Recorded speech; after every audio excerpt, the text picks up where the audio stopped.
سات سفر یہ اپنی جگہ اہمیت کا حامل ہے، کیونکہ اس دن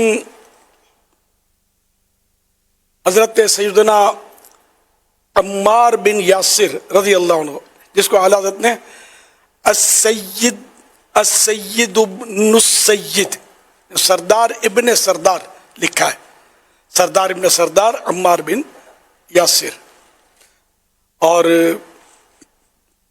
آپ صحابی ابن صحابی تھے اور بڑا مظلوم خاندان تھا یہ صحابہ کرام علیہم رضوان کا، اور ان پر کفار نے بڑے مظالم توڑے۔ تو ان کے بارے میں کچھ میں عرض کرنے کی کوشش کروں گا۔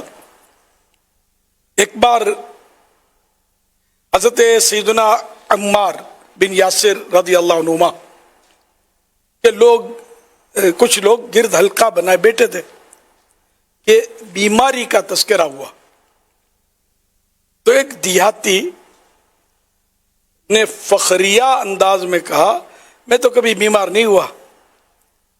یہ سنتے ہی آپ رضی اللہ عنہ نے فرمایا تو ہم میں سے نہیں ہے، کیونکہ کامل ایمان والے کو، جس کا ایمان کمپلیٹ ہو، کامل ایمان والے کو مصیبتوں کے ذریعے آزمایا جاتا ہے، اور اس کے گناہ اس طرح گرتے ہیں جس طرح درخت کے پتے جھڑتے ہیں۔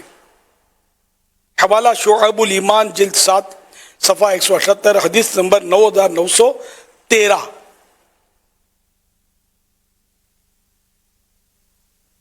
حضرت سیدنا عمار بن یاسر رضی اللہ تعالیٰ عنہ کو سرکار صلی اللہ علیہ وسلم نے بشارتیں بھی عطا فرمائی تھی، چنانچہ ایک بار ارشاد فرمایا جنت عمار کی مشتاق ہے، جنت جو ہے یہ عمار سے عشق کرتی ہے، محبت کرتی ہے، اس کا شوق رکھتی ہے۔ حوالہ ترمذی جلد 5 صفحہ 438، حدیث نمبر 3822۔ ایک اور حدیث پاک میں ارشاد فرمایا جس نے عمار سے بغض رکھا اللہ پاک نے اسے مبغوض رکھا، یعنی وہ اللہ پاک کا مبغوض ہے، اللہ پاک اس سے ناراض ہے۔ حوالہ مسند امام احمد جلد 6 صفحہ 6، حدیث نمبر 16814۔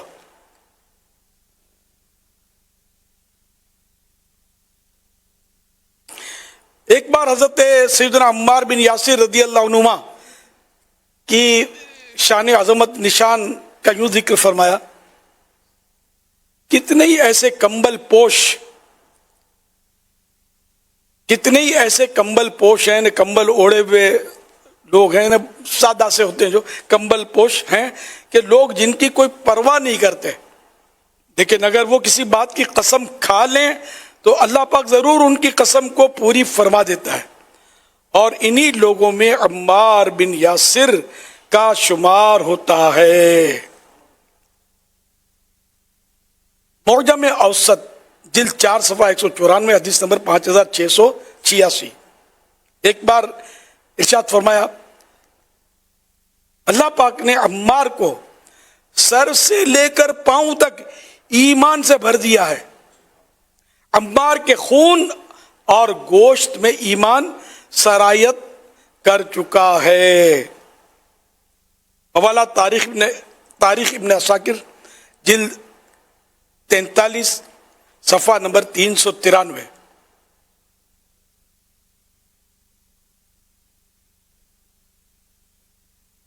بہت پہلے میں نے ایک شعر لکھا تھا، وہ کسی کلام میں، وسائل بخشش میں، وہ شعر آج مجھے یاد آیا تو میں نے وہ بھول گیا تھا، پورا یاد نہیں تھا، منگوایا میں نے، تو ان کے صدقے دعا مانگی ہے میں نے۔ استقامت دین پر مجھ کو عطا فرمائیے، استقامت دین پر مجھ کو عطا فرمائیے، یا رسول اللہ برائے آل یاسر یا نبی، یا رسول اللہ برائے آل یاسر یا نبی صلی اللہ علیہ وآلہ وسلم۔ صلو علی الحبیب صلی اللہ علی محمد.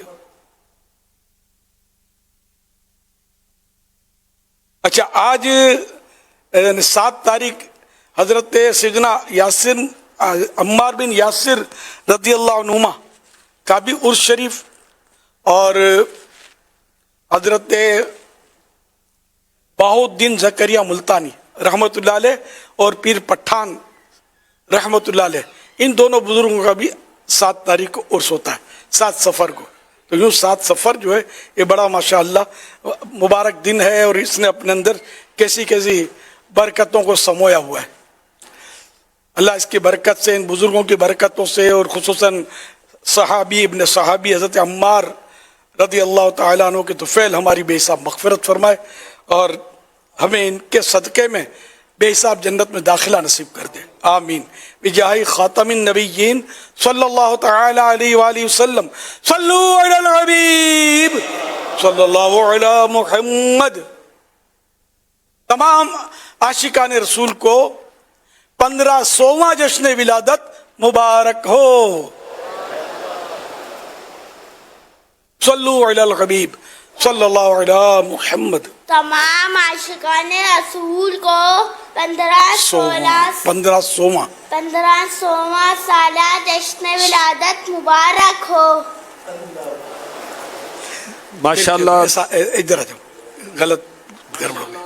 1500واں جشن ولادت، تمام عاشقان رسول کو 1500واں جشن ولادت مبارک ہو. تمام عاشقان رسول کو 1500واں جشن ولادت مبارک ہو. خیر مبارک. صلو علی الحبیب صلی اللہ تعالی علی محمد. ماشاءاللہ نشتر پارک میں کل اجتماعی میلاد ہوگا، اور عاشقان رسول ابھی سے جمع ہو گئے، ابھی خیر آئے ہیں مدنی مذاکرے کے لیے. جی مدنی مذاکرہ اسلام بھائی وہاں پر جمع ہو کر دیکھ رہے ہیں. ماشاءاللہ. وہ شاید انتظامات وغیرہ کر رہے ہوں گے، ابھی جا کے وہاں بیٹھ نہیں گئے ہوں گے، دن کو دھوپ آئے گی. جی جی سیدی غالباً. ماشاءاللہ. چلو وہ دیکھنے آ رہے ہوں گے، انتظامات جب ہوتے ہیں ماشاءاللہ گراؤنڈ میں جب ہم اسکرین اجتماع پر کرتے نظر تھے، آ رہے. تو اس کی پرانی یادیں ہیں یہ. جی ککری گراؤنڈ میں اجتماع کرتے تھے نا، تو وہ چند روز پہلے سے تیاریاں شروع ہوتی تھی، بہت بڑا اجتماع ہوتا تھا. اور تو کئی مطلب یعنی کہ اس طرح بھائی صرف دیکھنے آتے تھے، باقی جو محنت کرتے تھے، کام کرتے تھے، کھودتے تھے، گڑے کرتے تھے، بامبو گاڑتے تھے، تو وہ اپنی جگہ پر. باقی تماشائیوں کی تعداد زیادہ، آج بھی شاید ہو سکتا ہے ایسا ہی ہو. تو ان میں ایک مائنس یہ ہوتا تھا کہ ہر ایک مطلب اپنی مرضی سے مشورے دیتا تھا کہ یوں کر لو، یہ بانس یہاں گاڑو، یہ کھڈا یہاں نہیں کھودنا تھا، آپ نے یہاں کھودنا تھا. تو باپو شریف رحمۃ اللہ علیہ پیش ہوتے تھے وہاں کام کرنے میں، مینیج کرنے میں. تو مجھے وہ چٹکلا یاد ہے، ایک بار باپو شریف وہ وہاں سے نکل گئے، مطلب بولے یار میں تو بھاگ کے آ گیا ہوں، یار یہ مشیر میرا پیچھا نہیں چھوڑتے، یوں کر لو یوں کر لو، یہ لائن ادھر ہونی چاہیے. خود ان کو 2 پھاوڑا یا تھوڑا تو پتا چلے کیسے ہوتا ہے کام. تو یہ مجھے یوں یاد آ گیا، میری نیت یہ تھی کہ اتنے سارے جمع ہوئے نا، تو مہربانی کر کے جو کام کر رہے ہو نا تو مشورے مت دینا جب تک آپ سے مانگے نہیں کہ کیا کرنا ہے. یہ اپنے سے زیادہ سمجھتے ہوتے ہیں کھڈا کہاں کھودنا ہے، کیل کہاں گاڑنا ہے، بامبو کہاں مطلب جمانا ہے، کنات کہاں باندھنی ہے. تو اپنے کو مشورے نہیں دینے، خالی آپ دیکھیں، ان کے لیے دعائیں کریں، اور اگر ضرورت ہو تو ہاتھ بٹائیں. سب مل کے بھی ہاتھ بٹائیں گے تو پھر کچھ کا کچھ ہو جائے گا. معافی چاہتا ہوں. صلو علی الحبیب صلی اللہ علی محمد.